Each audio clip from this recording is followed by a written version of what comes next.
So we've got the 460 big bore here on the Bridgeport, and I'm indicating for flat. And what we want to do is basically get it to center here and zero it. And then what we'll do is we'll see where we end up. 1,000th there. Back to 0. Bring it back to the middle. To one side. Pretty good. Go to the other. Pretty good. So plus or minus half a thousandth. It's just not that accurate. But the ideal way to do this, of course, is on the lathe with the boring bar and indicate and all that stuff, but I don't really feel like doing that. So I'm going to just put it here on the Bridgeport and nice and tight.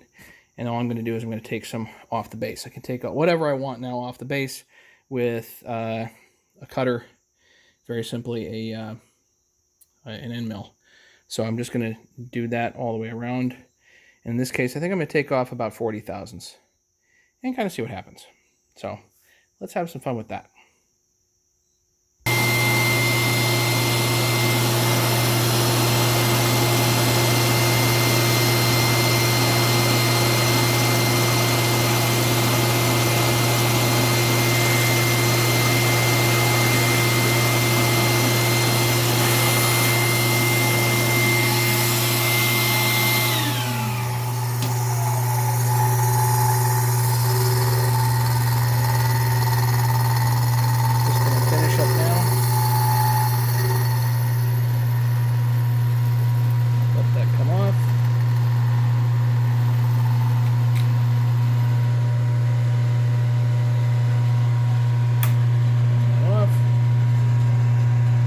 Before we adjust the height or anything like that, you can feel it and make sure there's no steps. It should all be flat. Feels pretty good to me.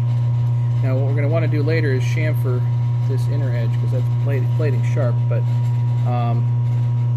that's certainly a pretty good cut, I think. Pretty shiny. So that's what carbide does. Alright, I'm going to do the exhaust next.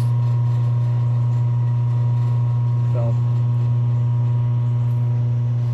anyway, here, so yeah, that's cutting the base on the 460 big bore. It's not the ideal way to do it, but it certainly does work. And it's, if you're not going to indicate to the bore, an indirect way of indicating to the bore is to use a piston. So there's that. So we're closer than most. Not absolute, just closer than most. All right, let's work on the exhaust next. See you in a bit.